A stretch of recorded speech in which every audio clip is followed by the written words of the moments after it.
Buntut dari pemasangan pagar laut misterius sepanjang 30 km di perairan Tangerang, Banten, anggota Komisi 4 DPR RI Daniel Johan menyebut DPR akan memanggil Kementerian Kelautan dan Perikanan.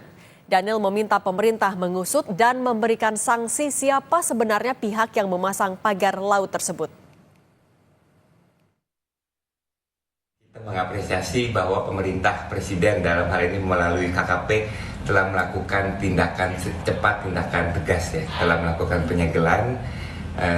Dalam waktu dekat kita akan mengagendakan untuk memanggil KKP ke dalam suatu raker untuk memberikan penjelasan lebih detail untuk memastikan tidak ada tindakan yang di luar hukum, apalagi memagari pantai tanpa perizinan yang bisa mengganggu aktivitas nelayan. Lebih lengkap terkait penyegelan pagar laut misterius tak berizin di perairan Tangerang, Banten, kita terhubung dengan Menteri Kelautan dan Perikanan, Pak Sakti Wahyu Trenggono. Selamat petang, Pak. Selamat sore.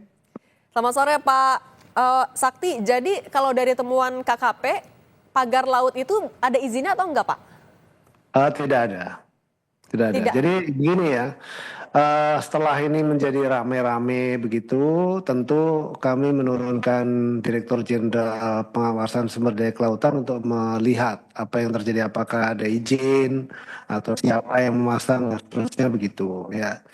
Tapi yang pasti tidak ada, karena kalau ada izinnya itu dipasang di situ bahwa dia telah mendapatkan izin KKPRL dan dipasang di situ. Dan itu karena tidak ada, langsung dilakukan tindakan penyegelan. Dan itu memang sesuai dengan prosedur kami. Begitu. Nah selanjutnya nanti tentu kita akan melakukan penelusuran, kira-kira siapa yang memasang, lalu miliknya siapa, tujuannya apa, dan seterusnya. Karena seluruh kegiatan pembangunan di ruang laut itu sesuai dengan Undang-Undang Cipta Kerja memang harus mendapatkan izin dari Kementerian Kelautan dan Perikanan. Begitu. Pak, tapi kalau misalnya memang sudah ditemukan tidak ada izin, kenapa prosedurnya disegel dulu, kemudian menunggu 20 hari baru dibongkar? Kenapa nggak langsung dibongkar? Atau prosedurnya kayak gimana sih, Pak? Iya begini, kan ini kan kita belum tahu siapa yang punya. Kan begitu, prosedurnya harus kita teliti, kita kita telusuri, kita tanya dulu siapa yang punya. Kalau misalnya seperti kayak pembangunan pelabuhan kan ada ya, perusahaannya siapa dan seterusnya, langsung kita segel. Dan kita memang prosedurnya gitu, harus kita segel dulu, tidak bisa langsung main cabut, kan nggak boleh. Karena itu kan propertinya orang yang memasang di situ kan juga mengeluarkan pembiayaan dan seterusnya. Tapi ketika dia melanggar, kita akan denda administratif dan seterusnya, dan kita segel dan seterusnya, begitu. Nah, artinya kalau tidak ada izin ini, kemungkinan sanksi yang bisa diberikan hanya administrasi atau ada sanksi lain, Pak, yang mungkin juga dijatuhkan? Ya, sesuai dengan undang-undang yang berlaku dan sesuai dengan kewenangan yang diberikan kepada Kementerian Kelautan Perikanan, seperti itu. Jadi seperti kita lakukan denda administratif, dan tentu harus pengembalian seperti semula, seperti kita minta kepada yang bersangkutan untuk kemudian membongkarnya, begitu. Pak Sakti, warga juga meyakini ada backingan yang terlibat dalam pemasangan pagar laut ini. Ini termasuk dalam temuan KKP enggak? Wah, kita belum menemukan itu ya. Tapi kita tentu sesuai dengan kewenangan kita akan meneliti, kemudian mencari dan seterusnya gitu. Kita akan bertanya kepada warga, siapa yang memasang dan seterusnya. Bisa jadi juga para nelayan barangkali, ya kita nggak tahu juga gitu ya. Untuk tapi yang kita tahu kan nelayan sendiri mengeluh karena mereka menjadi lebih jauh, jadi menjadi lebih mahal gitu. Artinya kan bisa jadi bukan nelayan. Ya, kita sedang menelusuri soal itu. Pak Sakti, tapi kan ini sudah dipasangnya dari Agustus kurang lebih. Tidak ada izin, kemudian juga cukup mengganggu aktivitas melaut dari nelayan. Kenapa baru sekarang? Atau memang tidak ada laporan atau kenapa, Pak? Ya, laporan secara resmi kepada kita belum. Tetapi kemudian setelah terjadi keresahan, tentu kita melakukan penelusuran apa yang terjadi. Kan bisa jadi orang memasang di situ tapi sebetulnya mereka punya izin. Nah itu kan tidak boleh sembarangan juga kan. Kita kan sebagai sebagai aparat negara yang mengawasi itu tentu kita tidak bisa sembarangan. Jadi ketika kita tahu bahwa ini adalah ilegal, baru kita berikan tanda itu dengan cara penyegelan apapun, siapapun, ya tentu nanti kita akan bisa tahu siapa yang punya dan seterusnya begitu. Pak, tapi ini membentang 30 km, titik awalnya sampai titik akhirnya tuh di mana, Pak? Titik awalnya itu di wilayah Tangerang dan DKI, ya. Jadi sebentar, saya nggak tahu persis titik awalnya karena saya belum menuju ke lokasi. Itu di Kecamatan Kronjo, Kronjo, ya, Kemiri, Mauk, Sukadiri, Patu Haji, dan Teluk Naga. Teluk Naga itu kecamatannya. Ya.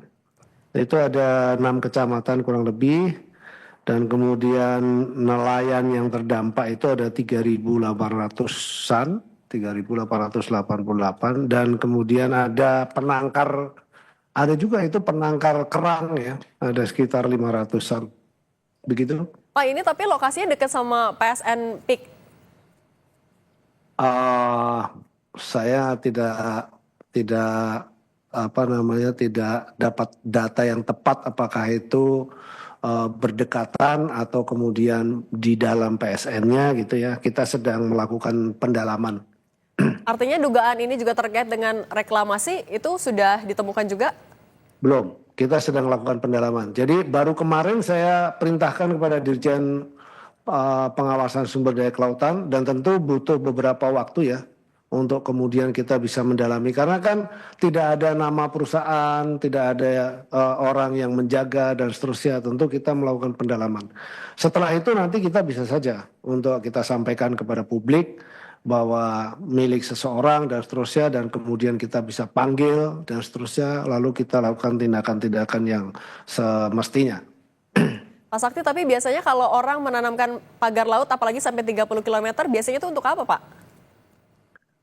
Ya kita belum tahu. Artinya ini memang temuan baru, Pak?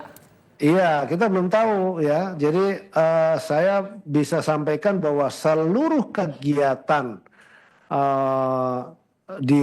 di ruang laut, kegiatan pembangunan di ruang laut, entah itu menggelar pagar bambu atau menggelar apapun atau melakukan kegiatan pembangunan, bagi kami telusuri, apabila tidak ada izinnya maka kami hentikan gitu.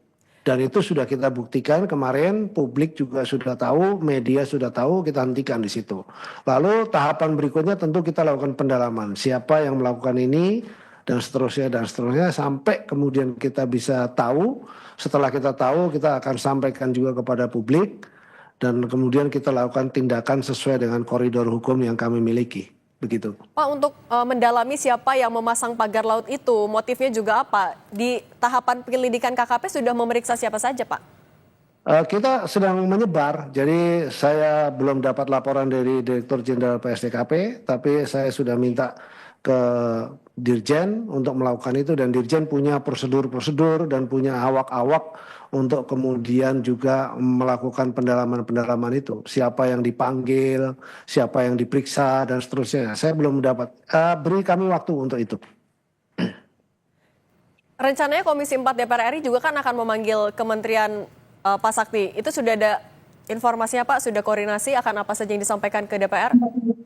Belum, tapi tentu pasti kalau kami dipanggil dalam waktu dekat juga kami akan sampaikan hal yang sama seperti yang kami sampaikan kepada Kompas malam sore ini. Tapi kalau beberapa hari lagi atau beberapa waktu lagi setelah kami mendapatkan data yang komplit, pasti kami akan sampaikan yang kami dapatkan begitu. Oke, penegasan Pak, artinya untuk siapa yang memasang masih belum diketahui dan tapi akan disampaikan kepada publik ya Pak? Pasti. Jadi nanti kalau ketahuan siapapun yang memasang dengan tujuan apa dan seterusnya, kenapa tidak memiliki izin lalu melakukan kegiatan pemasangan di ruang laut, itu kami sampaikan. Oke, Pak Sakti Wahyu Trenggono, terima kasih sudah berbagi di Kompas Petang. Sehat selalu Pak. Terima kasih, selamat petang.